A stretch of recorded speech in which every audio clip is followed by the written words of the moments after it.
Hello student, नमस्ते। मेरे channel Ashok Jangad chemistry group में आपका हार्दिक स्वागत है। आज बहुत ही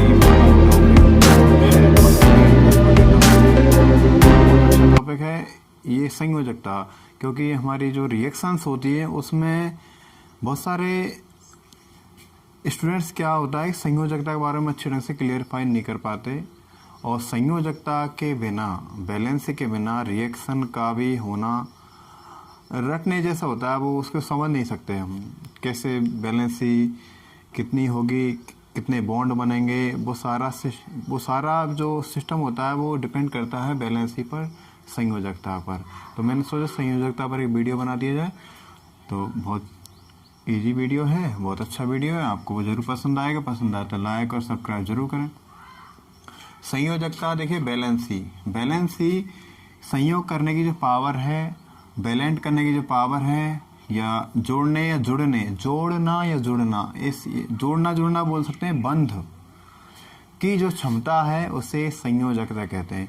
जैसे हमारी बॉन्डिंग पावर कितनी है, हम किसी भाई हैं, किसी के पुत्र हैं, किसी के क्या है, इससे रिलेशन है एक तरह से। इस तरह से परमाणु, अणु, एटम, मॉलिक्यूल्स में भी रिलेशंस होते हैं बॉन्ड बनाने के, और उस रिलेशन को निभाने की जो क्षमता है, जो व्यवस्था, उसे संयोजकता कहते हैं। सहयोग करने की जो पावर है उसे संयोजकता कहते हैं। इससे ज़्यादा आप डीपली मतलब ज़्यादा टेंशन लेके पढ़ोगे ना तो बहुत कठिन हो जाएगी केमिस्ट्री। इसे इजी गोइंग पढ़ाने का मेरा प्रयास रहता है हमेशा। तो संयोग करने की क्षमता या जोड़ने की क्षमता को हम संयोजकता कहते हैं। ये तो शाब्दिक बात हो गई थोड़ी सी है, इसकी शाब्दिक बातें यहाँ पर हुई है। वाकई में संयोजकता जो होती है ना, संयोजकता संयोजी इलेक्ट्रॉन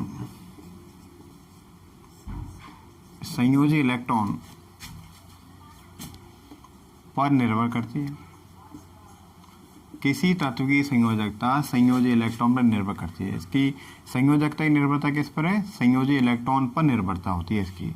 अब आप कहें संयोजी इलेक्ट्रॉन क्या है, तो हम कह सकते हैं किसी तत्व के इलेक्ट्रॉन विन्यास को बोलते हैं कॉन्फ़िगरेशन अंग्रेजी में। किसी तत्व के इलेक्ट्रॉन विन्यास भरते समय अंतिम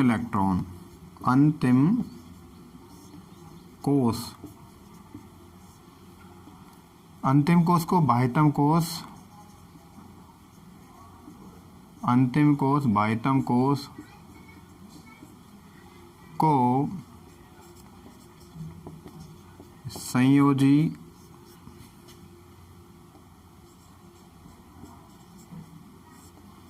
कोष कहते हैं, एवं संयोजी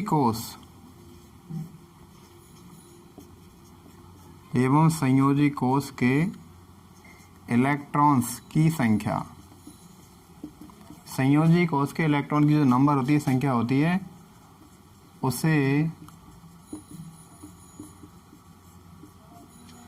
संयोजी इलेक्ट्रॉन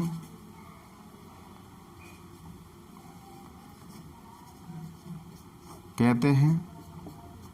और जनरली हम क्या कह सकते हैं, जनरली जो संयोजकता होती है ना, संयोजी कोष के इलेक्ट्रॉन की संख्या संयोजकता कहते हैं। जनरली सामान्यतः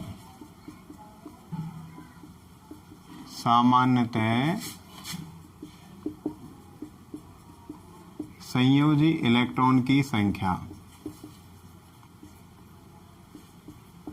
संयोजकता है। सामान्यतः संयोजी इलेक्ट्रॉन की जो संख्या संयोजकता है, लेकिन कभी कभी ये परिभाषा गलत हो जाती है बॉस। वास्तव में बहुत कन्फ्यूजन है, और इसी कन्फ्यूजन को लेकर हम चलते रहते हैं, वो गलत होता है। रियलिटी में जो परिभाषा सबसे अच्छी परिभाषा वो ये है, आप इसे क्लियर करें, और में से ये परिभाषा गलत क्यों है और ये कहाँ गलत हो जाती है वो बताते हैं। और ये मैं जो लिखने जा रहा हूँ परिभाषा सही क्यों है, उसे मैं पूरा एक्सप्लेन करके बताऊंगा आपको, है ना। तो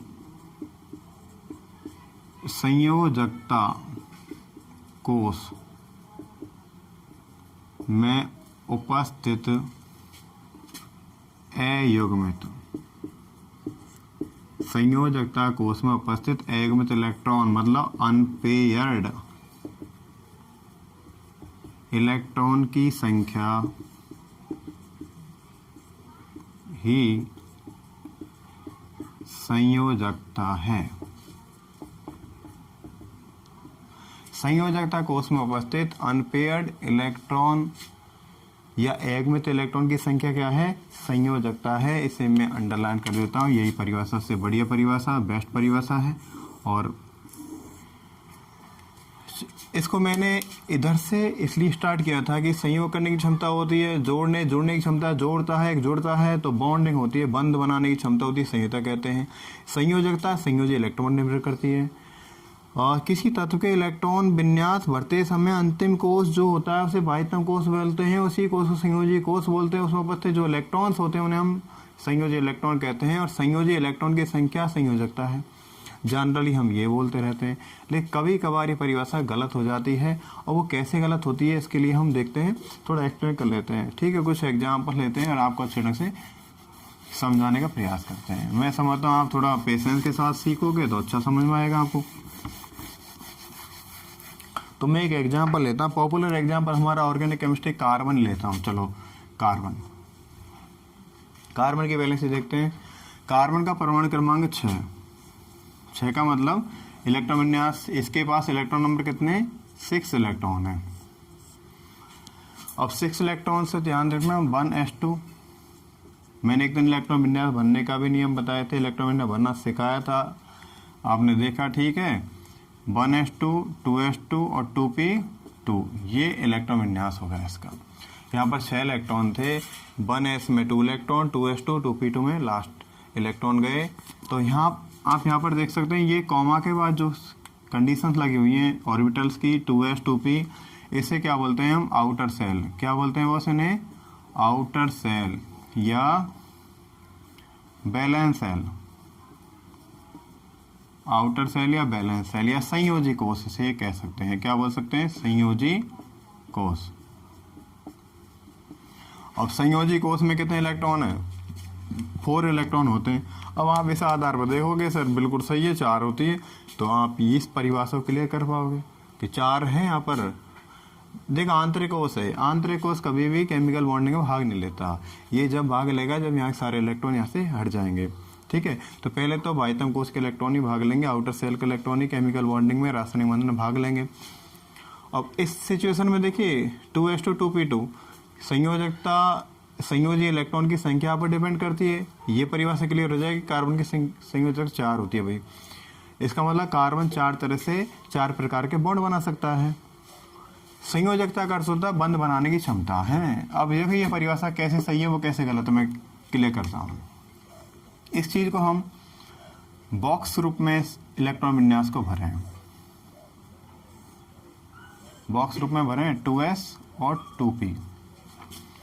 p में कितने ऑर्बिटल्स होते हैं? px, py और pz, 3 ऑर्बिटल्स होते हैं p और कोष में।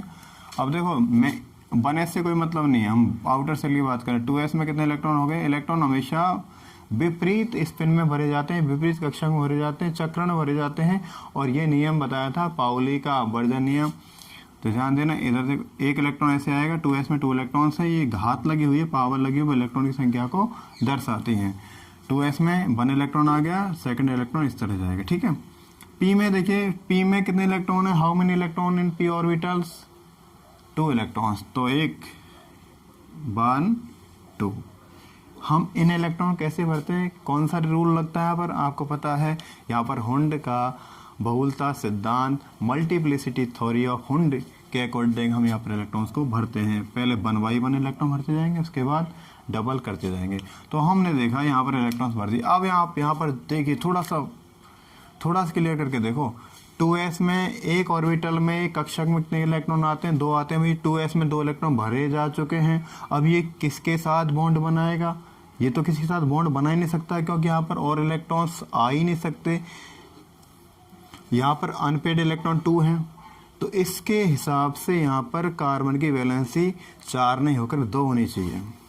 तो इस हिसाब से वैलेंसी का ये जो गलत हो जाएगा, ये जो लाइन गलत हो जाएगी। तो यहाँ पर अनपेड इलेक्ट्रॉन 2 हैं, तो कार्बन की वैलेंसी इस हिसाब से भाई 2 होनी चाहिए।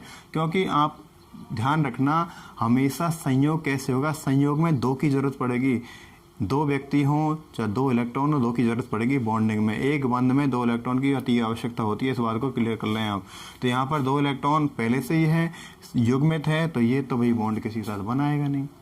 ये अनपेयर है, तो ये अनपेयर इलेक्ट्रॉन, 1 इलेक्ट्रॉन की जरूरत पड़ेगी इसको, 1 इसको जरूरत पड़ेगी। अब यहाँ टोटल करके ये तो खाली पड़ा है, खाली पड़ा तो अलग कंडीशन हो जाएगी। तो 2 और आने चाहिए, इस हिसाब से कार्बन की वैलेंसी, तो व्यवस्था खराब हो जाएगी पूरी। तो अब देखिए कि ऐसे सिस्टम क्या होता है, इसको हम बोलते हैं केमिस्ट्री भाषा में ग्राउंड स्टेट, मतलब निम्नतम अवस्था। क्या बोलते हैं? निम्नतम अवस्था। निम्नतम अवस्था का इलेक्ट्रॉन विन्यास है। यदि सिचुएशन ये अयुग्मित इलेक्ट्रॉन जब रासायनिक बंधन में भाग लेता है कोई परमाणु, तो उस समय उसको एनर्जी की जरूरत पड़ती है, एनर्जी रिलीज होती है। 2 काम होती है, तो एनर्जी की जरूरत पड़ेगी और एनर्जी वहां से मुक्त भी होती है। 2 में से एक काम जरूर होता है। ऊर्जा वहां पर बहुत ही मस्टली रिक्वायरमेंट होती है। तो यहाँ पर ये ऊर्जा ग्रहण करके इनको ऊर्जा मिल जाएगी। तो ये निम्नतम अवस्था से, ग्राउंड स्टेट मतलब निम्नतम अवस्था, सबसे कम एनर्जी लेवल, उससे ये कौन सी अवस्था में पहुंच जाएंगे? एक्साइटेड स्टेट मतलब उत्तेजित अवस्था। ई का मतलब एक्साइटेड, स्टेट का मतलब अवस्था, तो हम लिख देते हैं उत्तेजित अवस्था। उत्तेजित अवस्था में क्या हो जाएगा? ये 2s वाला एक इलेक्ट्रॉन जैसे ही एनर्जी, जैसे यहाँ पर इसको क्या दी जाएगी? ऊर्जा। इसको ऊर्जा दी जाएगी, यहाँ पर ऊर्जा इसको मिलेगी इन इलेक्ट्रॉन्स को, तो क्या हो जाएगा? ये इलेक्ट्रॉन यहाँ से मूवमेंट करके इस जगह पर चले जाएंगे। ठीक है। 2s वाला जो पेयर्ड इलेक्ट्रॉन वो क्या हो जाएगा? 2s वाले पेयर्ड इलेक्ट्रॉन से एक इलेक्ट्रॉन यहाँ से किस जगह चला जाएगा? pz ऑर्बिटल्स में फिलअप हो जाएगा। देखो मैं ब्लैक कलर से, तो पुराने इलेक्ट्रॉन है px py वाले। अब 2s में 2 इलेक्ट्रॉन्स थे, लेकिन एक इलेक्ट्रॉन यहाँ से ऊर्जा ग्रहण करके यहाँ पर चला गया। तो इस तरह से 2p में कितने इलेक्ट्रॉन हो गए? 2p में अब यहाँ पर 3 इलेक्ट्रॉन्स हो गए। पहले कितने इलेक्ट्रॉन थे भाई? 2 थे, अब बढ़कर 3 हो गए। अब सबसे बड़ी बात यह है, देखो सारे इलेक्ट्रॉन कैसे हैं? All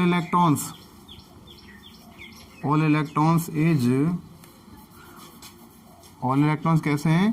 unpaired. सारे इलेक्ट्रॉन कैसे हो गए? Unpaired electrons. अनपेयर्ड का मतलब अयुग्मित इलेक्ट्रॉन। तो जितने भी अयुग्मित इलेक्ट्रॉन हो, चाहे निम्नतम ऊर्जा अवस्था में हो, चाहे उत्तेजित ऊर्जा अवस्था में हो, कंडीशन ये होनी चाहिए, वो ही उसकी संयोजकता कहलाएगी। अब देखिए कार्बन के पास एक इलेक्ट्रॉन यहाँ पर आ सकता है, एक बॉन्ड बन सकता है, दूसरा यहाँ पर आ सकता है, एक बॉन्ड बन सकता है, तीसरा यहाँ पर आ सकता है, तीसरा बॉन्ड बन सकता है, चौथा इलेक्ट्रॉन यहाँ पर आ सकता है, चौथा बॉन्ड बन सकता है। इस तरह कार्बन की वैलेंसी अनपेयर्ड इलेक्ट्रॉन पर डिपेंड करेगी। और इस सिचुएशन में यदि हम इसको कैलकुलेशन करेंगे तो हमारा आंसर गलत हो जाएगा। वैसे रटना एक अलग चीज़ है कि आउटर सेल में 4 इलेक्ट्रॉन है, हम बता सकते हैं, लेकिन सिचुएशन क्लेरिफिकेशन तो यही होगा भाई। तो ऑल इलेक्ट्रॉन्स अनपेयर्ड, तो हम कह सकते हैं अयुग्मित इलेक्ट्रॉन की संख्या कितनी है? अयुग्मित इलेक्ट्रॉन्स बराबर 4। अतः संयोजकता कार्बन कितनी हो जाएगी भाई? संयोजकता बराबर 4। संयोजकता भी यहाँ से 4 हो जाएगी। तो ये मैंने इलेक्ट्रॉन बेस बैलेंसी डेफिनेशन मैंने आपको क्लियर करके बताई है और बहुत ही ज़रूरी समझा मैंने, इसलिए इसको बताया। ठीक है, मैं एक एग्जांपल और लेता हूँ। एक एग्जांपल ऐसा ही मैं और ले लेता हूँ, और वो एग्जांपल देखें हम ले लेते हैं ऑक्सीजन का। जैसे हमारे एग्जांपल दूसरा है ऑक्सीजन। ऑक्सीजन का परमाणु क्रमांक कितना होता है? 8 होता है भाई, 8 होता है। इसका इलेक्ट्रॉन विन्यास भरे हैं हम, तो क्या हो जाएगा? 1s2 2s2 2p4। 8 इलेक्ट्रॉन है। तो बाह्यतम कोष में जिस संयोजकता कोष बोलते हैं उसे कितने इलेक्ट्रॉन आ जाएंगे? 6 इलेक्ट्रॉन्स आ जाएंगे। और बाप रे, इस हिसाब से तो इसकी संयोजकता 6 हो जानी चाहिए भाई ऑक्सीजन की। यदि हम इस हिसाब से चलते तो ऑक्सीजन की संयोजकता तो 6 हो जानी चाहिए, लेकिन ये तो व्यवस्था में बैठ नहीं रही है। यहाँ पर तो ऑक्सीजन की वैलेंसी 2 होती है भाई। ऑक्सीजन 2 बॉन्ड बनाता है, लेकिन तो गलत हो जाएगा। 2 और 4 6, गलत, बिल्कुल गलत। तो अब देखते हैं यही व्यवस्था अलाउ करते हैं। देखिए हमारी ये डेफिनेशन सही है क्या ये डेफिनेशन सही है? देखते हैं। हाँ, इसको बॉक्स के रूप में भरते हैं बाह्यतम कोष को। 2s में 2 इलेक्ट्रॉन्स आ गए, क्लियर। p में कितने इलेक्ट्रॉन्स आएंगे? 4 इलेक्ट्रॉन्स, px, py और pz। px में 1, py में 1, p4 1। पहले हुंड के अनुसार 1/1 इलेक्ट्रॉन भरते जाते हैं। उसके बाद इलेक्ट्रॉन यदि हमारे पास बचते हैं तो इलेक्ट्रॉन को हम डबल कर सकते हैं। बच गए भाई 4 इलेक्ट्रॉन है तो डबल कर दो। px में कितना हो गया? 2 इलेक्ट्रॉन्स हो गए। अब यहाँ पर देखिए, ये इसकी कौन सी स्टेट है? Ground state. ऑक्सीजन की इलेक्ट्रॉन विन्यास की कौन सी स्टेट है? ग्राउंड स्टेट में इलेक्ट्रॉन विन्यास हम भर रहे हैं। और यहाँ पर ये बाह्यतम कोष वाला भर रहे हैं। ध्यान देना, कौन सा कोष वाला भर रहे हैं? बाह्यतम कोष वाला। ये आंतरिक कोष से इसकी कोई जरूरत नहीं होती, ठीक है। अब इसके पास एक युग्मित इलेक्ट्रॉन, 4 इलेक्ट्रॉन युग्मित है, मतलब 2 जोड़े बन गए। लेकिन 2 इलेक्ट्रॉन py pz कैसे हैं? जो अनपेयर्ड इलेक्ट्रॉन है। कैसे हैं? अनपेयर्ड इलेक्ट्रॉन है, अयुग्मित इलेक्ट्रॉन है। अब कंडीशन क्या हो जाएगी? यदि हम एक्साइट स्टेट यहाँ से लगाएं, इन इलेक्ट्रॉन को ऊर्जा दें, ऊर्जा एनर्जी ग्रहण करके ये अपनी निम्नतम ऊर्जा अवस्था से उच्च ऊर्जा अवस्था में जाएंगे, तो भी वही यहाँ पर कोई इसमें परिवर्तन होने वाला बिल्कुल भी नहीं है। अनपेयर्ड इलेक्ट्रॉन की संख्या 2 ही रहेगी। देखिए कैसे, यदि हम उसको ऊर्जा देते हैं तो इलेक्ट्रॉन कहाँ पर चल जाएंगे? इलेक्ट्रॉन भाई यहाँ से जा करके एक इलेक्ट्रॉन यहाँ पर जा सकता है या यहाँ पर जा सकता है। 2 चांसेज बन सकते हैं। फर्स्ट प्रोबेबिलिटी ये हो सकती है, सेकंड ये हो सकती है इसकी संभावना। तो हम देखें, यदि ये इलेक्ट्रॉन यहाँ से जाकर यहाँ चला जाएगा तो भाई ये तो युग्मित हो जाएगा, लेकिन ये क्या हो जाएगा? ये अयुग्मित रह जाएगा।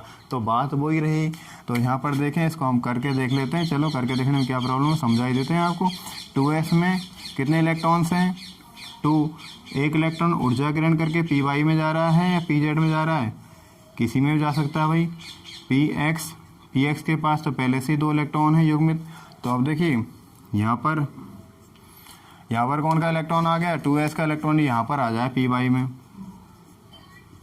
तो भी एक अनपेयर्ड ये रहा, एक अनपेयर्ड ये रहा इलेक्ट्रॉन। तो दोनों इलेक्ट्रॉन कैसे रह जाएंगे? अनपेयर्ड इलेक्ट्रॉन रह जाएंगे ना भाई। तो टोटल करके हम ये कह सकते हैं यहाँ पर अयुग्मित इलेक्ट्रॉन की संख्या कितनी हो जाएगी? अनपेयर्ड इलेक्ट्रॉन बराबर कितने हो जाए? 2 इलेक्ट्रॉन्स। कितने इलेक्ट्रॉन है अनपेयर्ड इलेक्ट्रॉन ऑक्सीजन के साथ? 2 इलेक्ट्रॉन है। तो ऑक्सीजन की संयोजकता कितनी हो जाएगी?